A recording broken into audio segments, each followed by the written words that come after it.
En ce dimanche de Pâques, j'aimerais vous souhaiter la bienvenue. Un dimanche où nous célébrons la vie, la victoire sur la mort. Et en ces temps de pandémie, Pâques prend une signification tout à fait particulière. Christ est-il ressuscité ? Christ est vraiment ressuscité. Voilà une salutation ancienne qui nous rappelle la conviction, la foi de millions de chrétiens. Christ est vraiment ressuscité. Ce matin, j'aimerais lire avec vous ce passage très connu dans 1 Corinthiens au chapitre 15 et j'aimerais justement développer ce thème. Christ est vraiment ressuscité. Mais si ce n'était pas vrai, quelles en seraient les conséquences ? Et l'apôtre Paul est en train, justement, d'envisager cette hypothèse-là. Si Christ n'était pas ressuscité, quelles en seraient les conséquences ? Par contre, l'apôtre Paul va par la suite développer le texte en parlant de la résurrection du Christ, de l'ordre de la résurrection et aussi du règne de Christ par rapport à la résurrection. Donc le thème de la résurrection de Christ touche tous ces aspects-là que nous allons regarder en deuxième partie. Et finalement, j'aimerais mettre l'accent sur les implications de la résurrection du Seigneur pour le croyant, des implications pratiques. De quelle manière la résurrection a une incidence ou une influence dans ma vie de croyant. Alors j'aimerais tout d'abord prier avant de lire le texte. Seigneur, nous voulons te remercier parce que en ces journées marquées par la mort, nous avons une espérance, une assurance que Christ a vaincu le dernier ennemi, qu'il a vaincu la mort. Et c'est la raison pour laquelle, Seigneur, nous ne sommes pas désespérés, mais que nous sommes remplis de joie lorsque nous tournons les regards vers toi, parce que tu es le Dieu de la vie. En ce dimanche de Pâques, Seigneur, permets-nous de mieux saisir l'importance de la résurrection. Amen. Donc, chapitre 15 de la première épître de Corinthiens, à partir du verset 12, et je vais m'arrêter au verset 19, faire le commentaire, continuer la lecture, qui sera suivie de notre commentaire, et terminer par le troisième bloc que je lirai avant de le commenter. Donc les versets 12 à 19. « Or, si nous proclamons que Christ est ressuscité, comment quelques-uns parmi vous peuvent-ils prétendre qu'il n'y a pas de résurrection des morts ? S'il n'y a pas de résurrection des morts, alors Christ, lui non plus, n'est pas ressuscité. Et si Christ n'est pas ressuscité, notre prédication n'a plus de contenu, et votre foi est sans objet. Il y a plus. S'il est vrai que les morts ne ressuscitent pas, nous devons être considérés comme de faux témoins à l'égard de Dieu. En effet, nous avons porté témoignage que Dieu a ressuscité Christ, mais s'il est vrai que les morts ne ressuscitent pas, il ne l'a pas fait. Car si les morts ne peuvent pas revivre, Christ non plus n'est pas revenu à la vie. Or, si Christ n'est pas ressuscité, votre foi est une illusion, et vous êtes encore sous le poids de vos péchés. De plus, ceux qui sont morts unis à Christ sont à jamais perdus. Si c'est seulement pour la vie présente que nous avons mis notre espérance en Christ, nous sommes les plus à plaindre des hommes. Au verset 12, au tout début de ce passage, Paul est en train de poser une question et il va aborder les premières conséquences si la résurrection n'existe pas. Il commence par une question.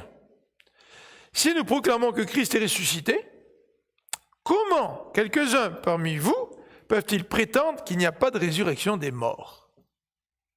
Alors vous savez que les chefs religieux étaient divisés en deux groupes, les Sadducéens et les pharisiens. Et les Sadducéens ne croyaient pas à la résurrection d'entre les morts. Est-ce que c'est cette doctrine-là qui influençait les chrétiens, ou si peut-être cette influence provenait d'ailleurs? Mais toujours est-il, il y avait quelques-uns dans l'église de Corinthe qui prétendaient que la résurrection des morts n'existait pas. Alors Paul met le sujet sur la table et pose la question, mais comment pouvez-vous prétendre qu'il n'y a pas de résurrection d'entre les morts? Je vais vous montrer les conséquences. Si vous dites qu'il n'y a pas de résurrection d'entre les morts, et vous allez voir que vous ne pourrez plus prétendre que la résurrection d'entre les morts n'existe pas.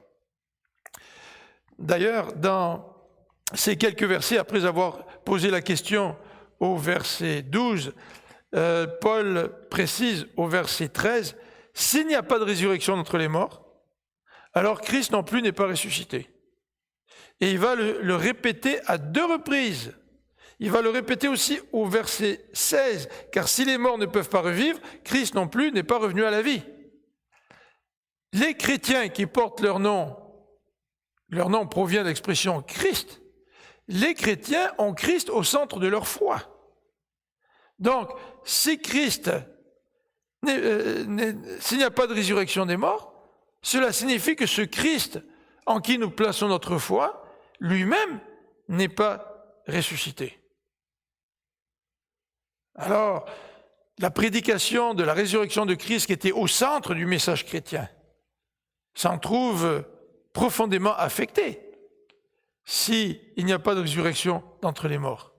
Le Christ lui-même ne peut pas ressusciter. Les premières conséquences que nous voyons dans ce texte touchent aussi celle de la prédication et celle de la foi. Au verset 14, « Si Christ n'est pas ressuscité, notre prédication n'a plus de contenu, et votre foi est sans objet. » Certaines Bibles traduisent en disant que la prédication est vide. Vous avez certainement déjà côtoyé des gens qui, lorsqu'ils parlent, peuvent très bien s'exprimer, c'est-à-dire s'exprimer dans un français impeccable, alors que le contenu de leur message reste vide. Et souvent, ce sont des gens qui veulent impressionner par l'apparence, alors qu'à l'intérieur, il n'y a qu'un vide. Et l'apôtre Paul est en train de dire, si vous ne croyez pas à la prédication, à la résurrection, votre message n'a plus rien, n'a plus de substance, il n'a plus de contenu, il est vide. Évidemment, si le message du christianisme ou si le message de Christ est vide, comment ce message a-t-il pu, au travers des siècles et des siècles, transformer la vie de millions de gens? Si Christ n'est pas ressuscité, notre foi est aussi vaine. Aujourd'hui, nous vivons une situation tout à fait particulière. Certaines personnes remettent en question les mesures d'hygiène qui nous sont recommandées par le gouvernement. Se laver les mains pendant 20 secondes, tousser dans notre coude et pratiquer la distanciation sociale. Une foi est utile que si notre foi repose sur ce qui est vrai. Si les gens sont persuadés que le virus n'existe pas, s'ils sont persuadés que ces mesures n'ont aucun sens, bien c'est qu'ils mettent leur foi ailleurs. Et quand tu fais de quelque chose l'objet de ta foi, c'est extrêmement important de vérifier que l'objet de ta foi soit solide. Si je crois que ma voiture est sécuritaire pour m'amener d'un point A au point B, mais que mes freins sont cassés, sont brisés, eh bien, je vais faire face à une catastrophe. Et Paul est en train de dire que si la résurrection n'existe pas, notre foi est sans objet, c'est-à-dire qu'elle est vide. Elle ne sert à rien, notre foi. La deuxième conséquence nous est décrite au verset 15. Si le Christ n'est pas ressuscité, s'il n'y a pas de résurrection, eh bien, nous sommes considérés comme de faux témoins. C'est-à-dire que les chrétiens qui accordent énormément d'importance à leur témoignage, à leur message, ne sont plus crédibles. Celui qui est un faux témoin, c'est quelqu'un qui n'est pas crédible. En fait, en cours, un des objectifs, c'est de déterminer la crédibilité de quelqu'un. Et en cours, nous procédons à ce qu'on appelle le serment. C'est-à-dire que nous jurons, nous faisons un serment que ce que nous allons dire est un témoignage véridique. En fait, le parjure est puni par la loi. Si la résurrection n'existe pas, les chrétiens ne sont plus dignes de foi. Mais non seulement les chrétiens ne sont plus crédibles et ne sont plus dignes de foi, les chrétiens transgressent alors le 9e commandement. Dans Exode au chapitre 20, verset 16, il nous est très très clairement dit « Tu ne porteras pas de faux témoignages contre ton prochain. » Or, les 10 commandements nous encouragent à être véridiques dans ce que nous disons. Et c'est vrai que les 10 commandements, en tous les cas les 6 derniers, concernent nos relations les uns avec les autres. Mais Dieu ne veut pas que nous portions de faux témoignages, pas simplement contre notre prochain, mais aussi par rapport à Dieu, comme Paul le précise dans ce même verset. En fait, Jésus a déjà parlé de l'importance d'un témoignage véridique dans l'évangile de Jean au chapitre 8 et au verset 44, Jésus nous dit ceci. « Votre père, c'est le diable, et vous voulez vous conformer à ses désirs. Depuis le commencement, c'est un meurtrier. Il ne se tient pas dans la vérité parce qu'il n'y a pas de vérité en lui. Lorsqu'il ment, il parle de son propre fond, puisqu'il est menteur, lui, le père du mensonge. » Pour Jésus, le père du mensonge, c'est le diable.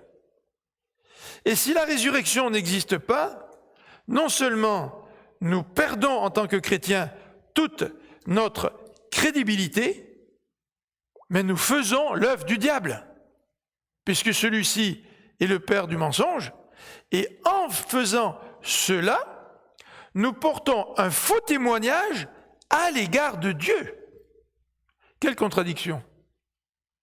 Les chrétiens qui veulent parler au nom de Dieu porteraient un faux témoignage à l'égard de Dieu. Paul précise d'ailleurs au verset 15, en effet, nous avons porté témoignage que Dieu a ressuscité Christ. Mais s'il est vrai que les morts ne ressuscitent pas, ça veut dire que Dieu ne l'a pas fait. Paul continue au verset 17 en décrivant notre situation spirituelle déplorable si la résurrection n'existe pas. Verset 17. Si Christ n'est pas ressuscité, votre foi est une illusion et vous êtes encore sous le poids de vos péchés. De plus, ceux qui sont morts unis à Christ sont à jamais perdus. Si c'est seulement pour la vie présente que nous avons mis notre espérance en Christ, nous sommes les plus à plaindre des hommes. Notre situation est désespérée si nous ne croyons pas à la résurrection pour les raisons suivantes. Non seulement notre foi, nous dit le verset 17, est une illusion, elle est vide, elle n'a pas de contenu. Mais le texte nous dit, nous sommes encore sous le poids de nos péchés. Dans l'Épître aux Romains, Paul est en train d'expliquer que si nous mettons notre foi en Jésus pour le pardon de nos péchés, nous allons être pardonnés nous allons être justifiés. Cela veut dire que si notre foi est vide, c'est-à-dire que si ça ne vaut pas la peine de mettre notre confiance en Jésus, nous ne sommes pas libérés de nos péchés, nous ne sommes pas pardonnés de nos péchés. Nous sommes encore sous le poids de nos péchés.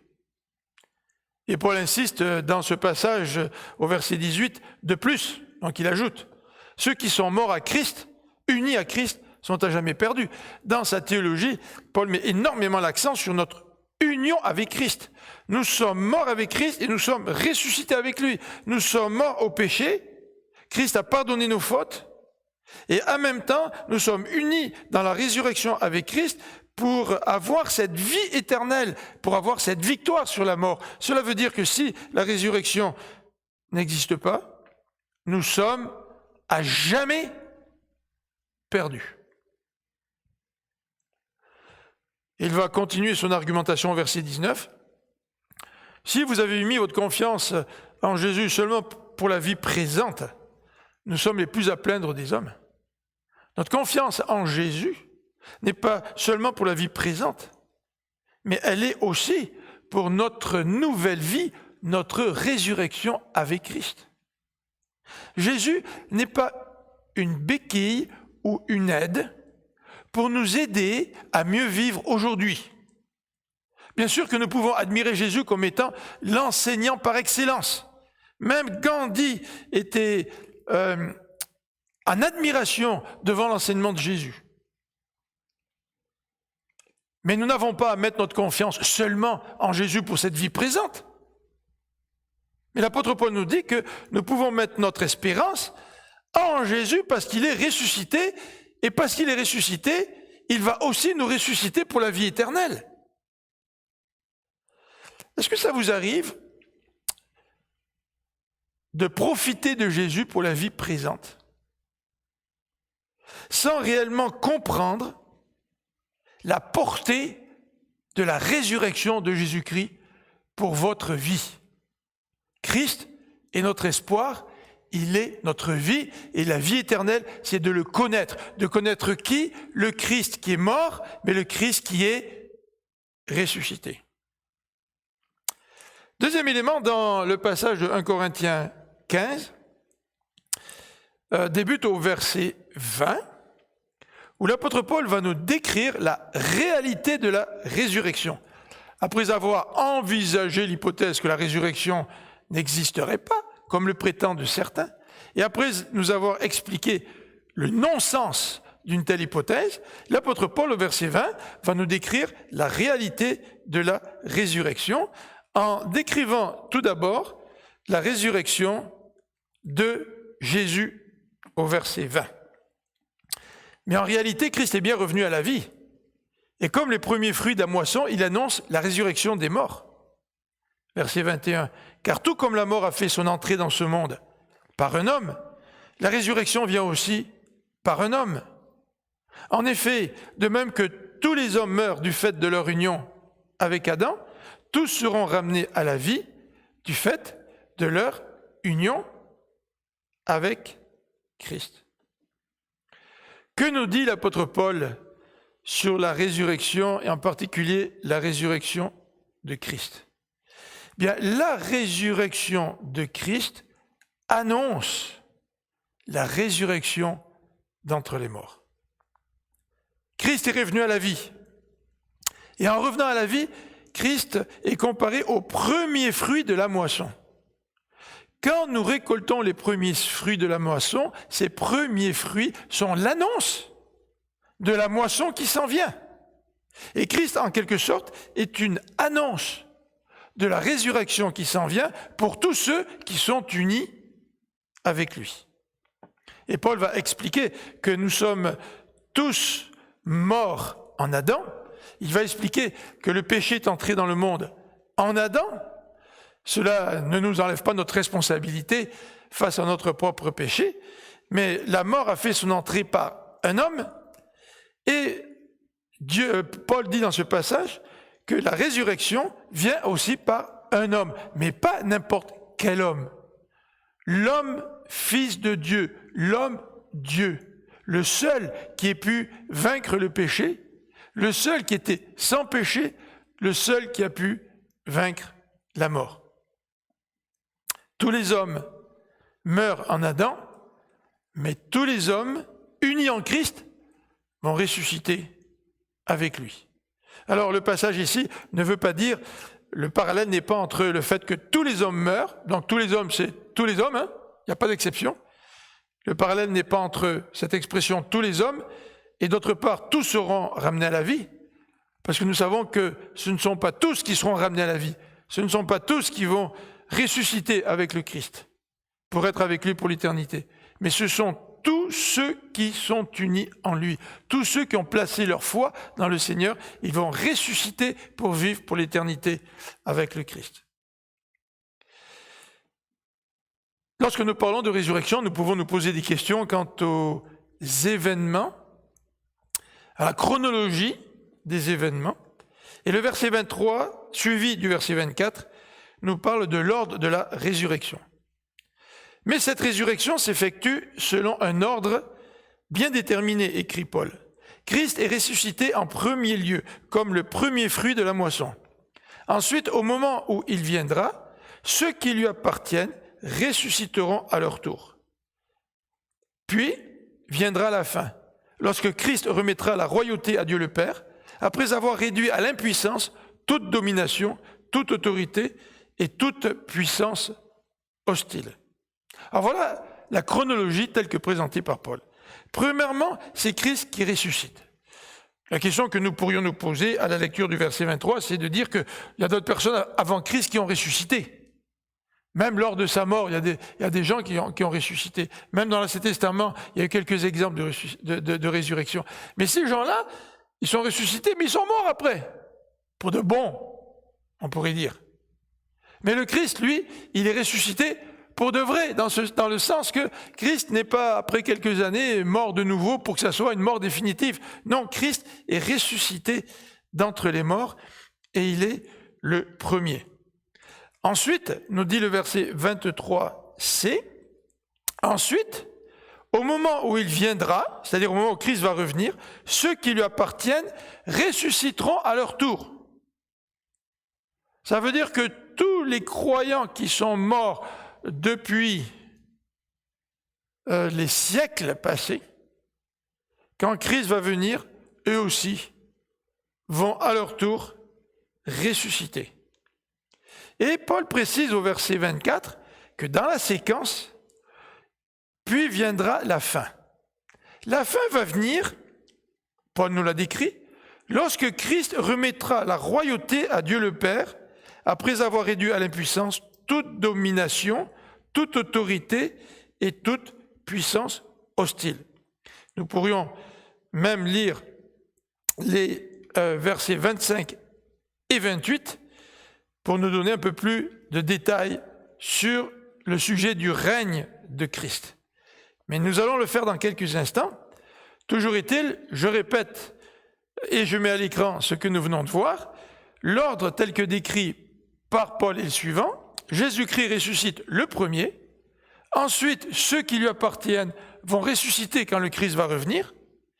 Et ensuite viendra la fin, c'est-à-dire la victoire finale de Christ. Et à ce moment-là, Christ va remettre toute autorité, toute la royauté à Dieu le Père.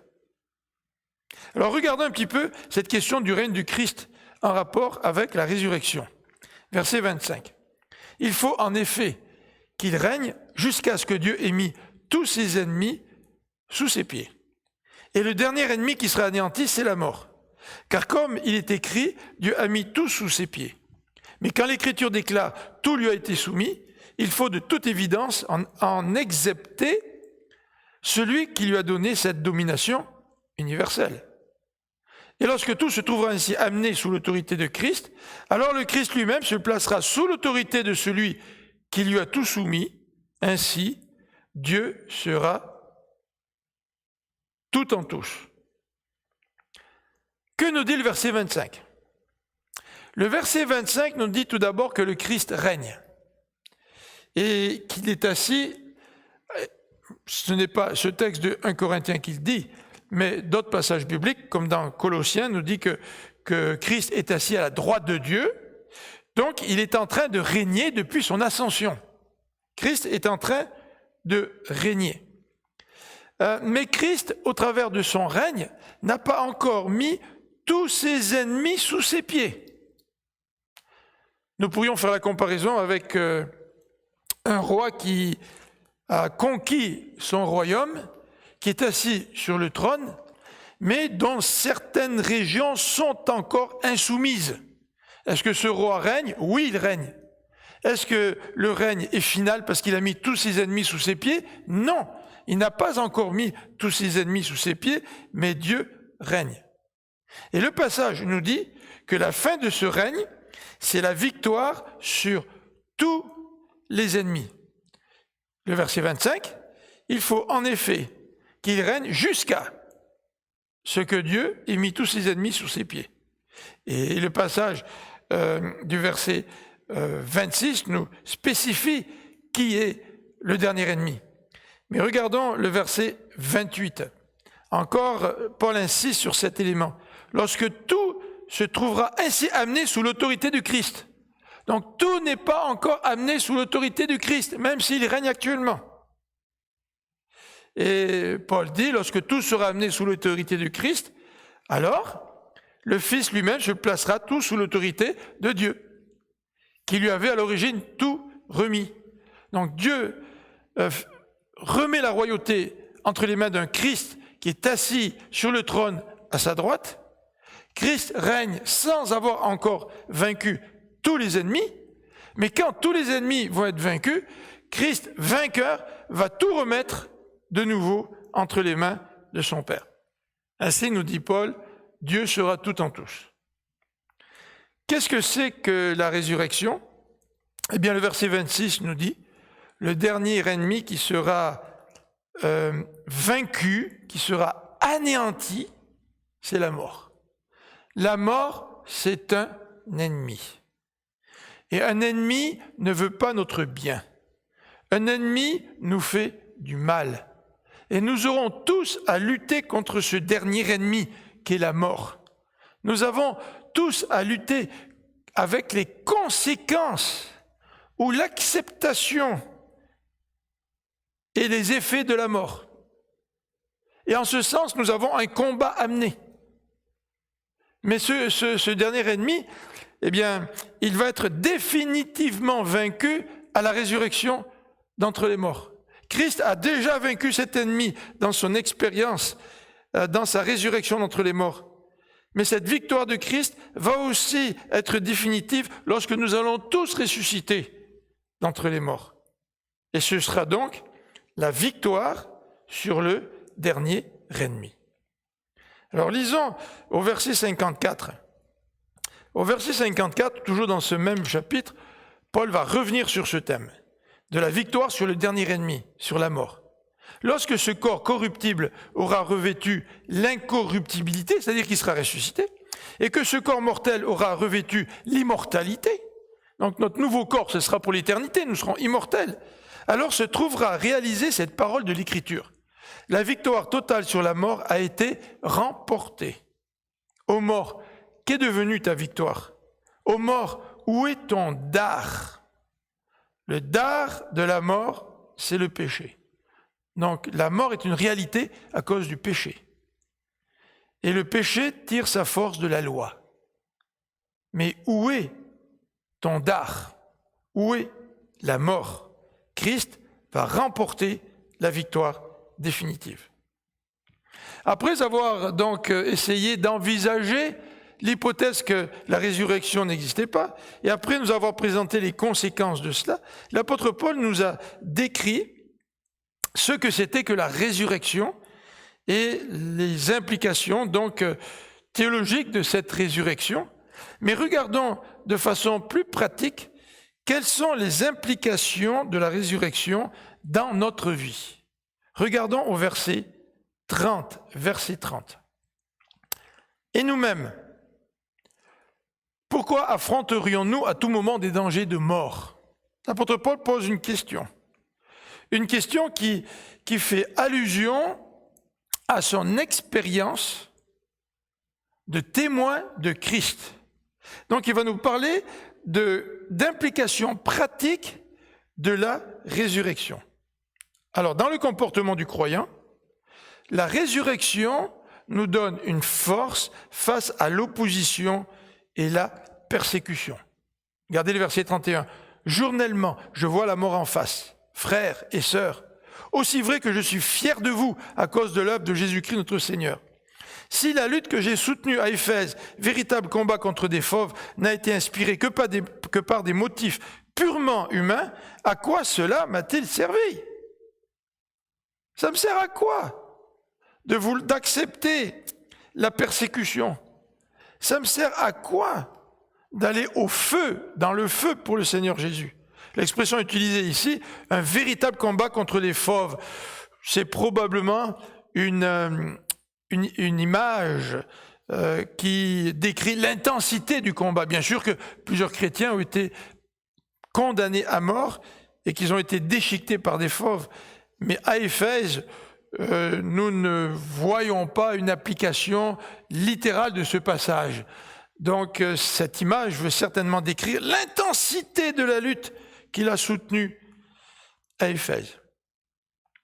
Première implication donc de la résurrection, c'est l'acceptation des persécutions, l'acceptation des dangers dans la proclamation de l'Évangile. Mais le deuxième élément que nous retrouvons dans ce texte en rapport avec le comportement du croyant, ça touche les valeurs du croyant. Si la résurrection n'existe pas, donc je n'ai pas besoin de persévérer et d'accepter la persécution, d'accepter les épreuves. Mais ce que je dois faire, si la résurrection n'existe pas, la seule chose qui me reste à faire, c'est de manger, c'est de boire, c'est-à-dire de profiter de la vie, parce que demain je vais mourir, il n'y aura plus d'autre vie après celle-là. Tout est fini. Et bien des gens aujourd'hui acceptent cette philosophie de vie. Profitons-en au maximum. Profitons-en au maximum, parce que demain ne se rattrape pas. Mais quelle tragédie quand un enfant meurt, qui n'a pas eu l'occasion de profiter de la vie. Quelle tragédie quand une épouse récemment mariée décède. Elle n'a pas pu profiter de la vie, ni elle, ni son mari. Quelle tragédie quand des gens meurent, comme on dit, trop tôt. S'il n'y a rien après, ils n'ont même pas pu profiter de cette vie présente comme ils l'espéraient. Combien de gens bâtissent des rêves pour la retraite et alors qu'ils rentrent dans ce nouvel épisode de leur vie, ils décèdent sans avoir eu l'occasion de profiter vraiment de leur retraite. Eh bien, Paul dit, si la résurrection n'existe pas, je n'ai que ce choix-là, de profiter de la vie, parce que demain, je vais mourir. Mais nous savons que la mort, ce n'est pas la fin. La mort, c'est le dernier ennemi que Christ a vaincu et qu'il y a une vie après la mort, une vie éternelle en présence de notre Dieu. Troisième élément dans le comportement du croyant, ce n'est pas seulement d'accepter l'opposition et la persécution, ce n'est pas seulement d'avoir des valeurs qui nous démarquent face aux non-croyants. Notre vie n'est pas simplement la vie sur la terre, mais le comportement du croyant est affecté par la résurrection car il refuse de céder au péché. Verset 33. Attention, ne vous y trompez pas. Les mauvaises compagnies corrompent les bonnes mœurs. Revenez une fois pour toutes à votre bon sens et ne péchez pas, car certains d'entre vous ne connaissent pas Dieu. Je le dis à votre honte. Face au péché, est-ce que la réalité de la résurrection est une motivation pour nous, pour revenir à notre bon sens et ne pas demeurer dans le péché, de ne pas pécher, nous dit l'apôtre Paul. Oh, souvent des gens pensent, et c'était le cas chez les Corinthiens, que ce n'était pas très important les péchés dans le corps. Mais le corps est important, parce que ce corps va ressusciter.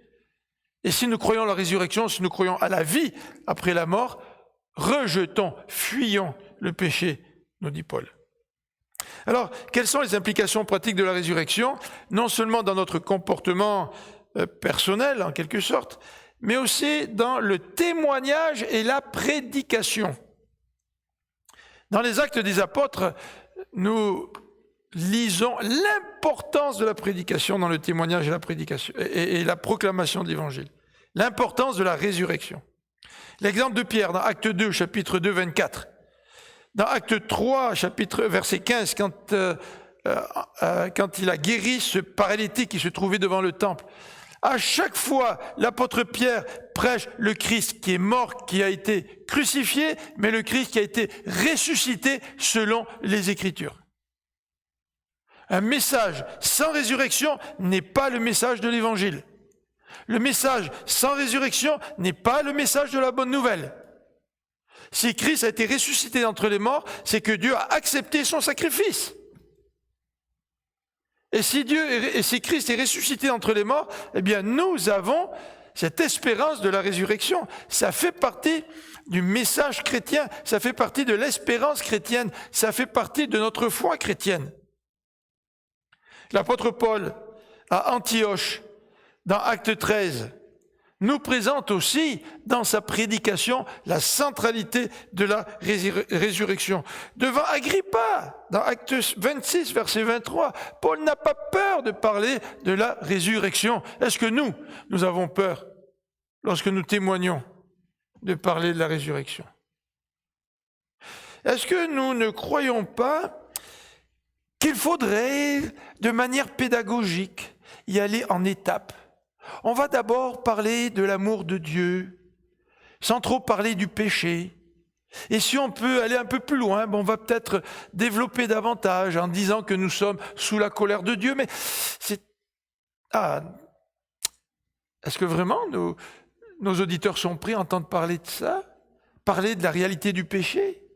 De notre besoin de pardon? Qu'il a fallu que quelqu'un meure à notre place pour être pardonné?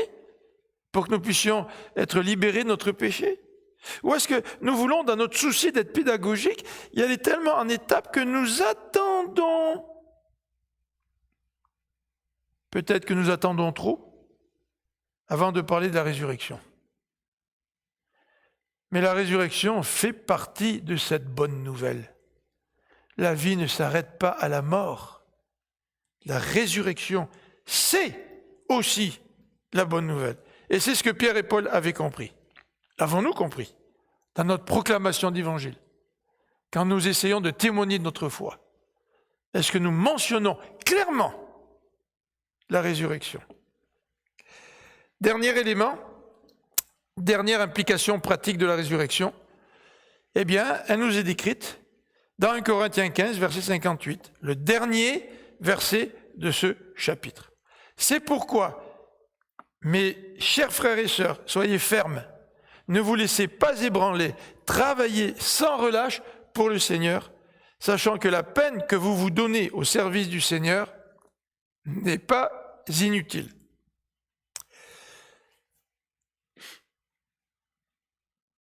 Le verset 57 parle de victoire.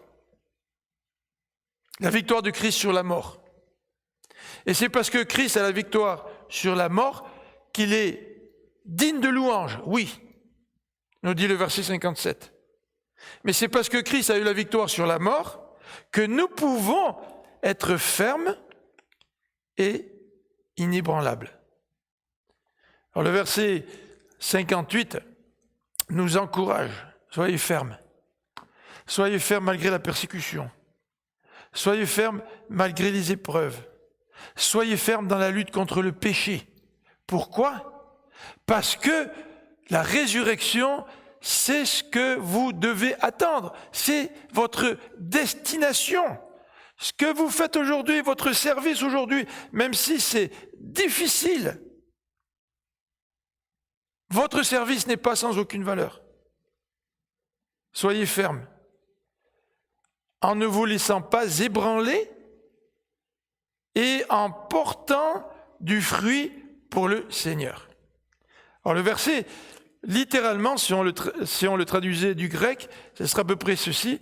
Soyez fermes, ne vous laissez pas ébranler, donc soyez fermes et inébranlables, comme certaines versions plus anciennes nous le traduisent. Donc vous avez un verbe, soyez ferme et inébranlable, avec 2 adjectifs. Et le reste du verset nous décrit comment être ferme et inébranlable. Alors, être ferme et inébranlable, tout d'abord, en travaillant sans relâche. Les anciennes versions disent « en abondant toujours dans l'œuvre du Seigneur ». C'est-à-dire que dans notre service, dans notre ministère envers le Seigneur, nous produisons de plus en plus de fruits. Nous travaillons sans relâche. Et quand tu travailles sans relâche, eh bien, tu produis davantage de fruits. Donc, je ne peux pas être ferme et inébranlable sans être au service du Seigneur. C'est exclu. Le deuxième élément pour nous montrer comment être ferme et inébranlable, ce n'est pas seulement en travaillant de mieux en mieux ou en travaillant sans relâche, mais c'est en sachant. Le Seigneur veut aussi que dans notre façon de penser, nous puissions nous rappeler quelque chose qui est important. Il ne veut pas que nous nous lancions dans l'activité, le superactivisme, sans être convaincus, sans avoir accepté au niveau de notre pensée une réalité. C'est que la peine que tu te donnes pour le Seigneur n'est pas inutile. Et le terme utilisé ici, c'est le terme peine. Dans d'autres Bibles, c'est le terme travail. Mais c'est un terme qui décrit un travail épuisant. Est-ce que vous êtes déjà arrivé à un point dans votre vie où vous avez expérimenté un travail épuisant, puis en cours de route ou même vers la fin de votre travail, vous vous dites ouais, mais pourquoi je me suis lancé là-dedans? C'est épuisant. Ça en valait peut-être pas la peine. Et la tentation est devant nous en tant que chrétiens. Est-ce que notre service, est-ce que notre service pour le Seigneur, est-ce qu'il en vaut la peine? Est-ce qu'il est utile? Je me souviens de ce missionnaire qui a travaillé 40 ans dans certains pays musulmans, qui n'a pas vu une seule conversion. 40 ans! Est-ce que son ministère était inutile? Mais après sa mort, lorsqu'un deuxième missionnaire est venu le remplacer, ce deuxième missionnaire a profité de tout le fruit de 40 ans de travail sans voir un seul résultat.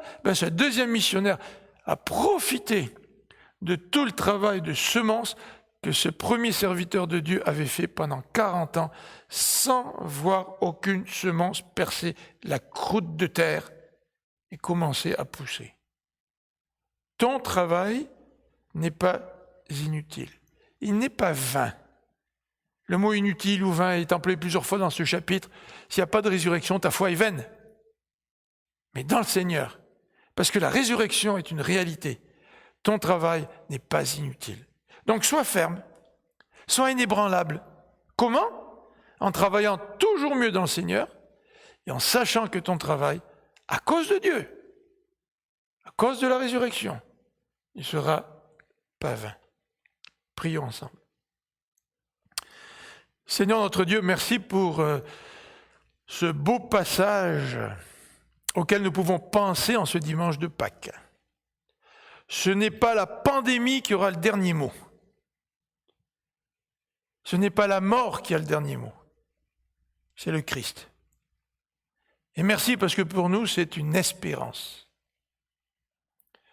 C'est une assurance qui peut bouleverser tout notre comportement, qui peut bouleverser notre témoignage, qui peut bouleverser notre vie de sainteté, qui peut bouleverser notre acceptation de la persécution. Seigneur, que la réalité de la résurrection puisse nous pénétrer et nous changer totalement. Merci, parce que tu règnes et qu'un jour tous tes ennemis seront à tes pieds et qu'il n'y aura plus de mort. Mort, où est ton aiguillon? Merci pour ta victoire, Seigneur. Et nous voulons la célébrer en ce jour de Pâques. Amen.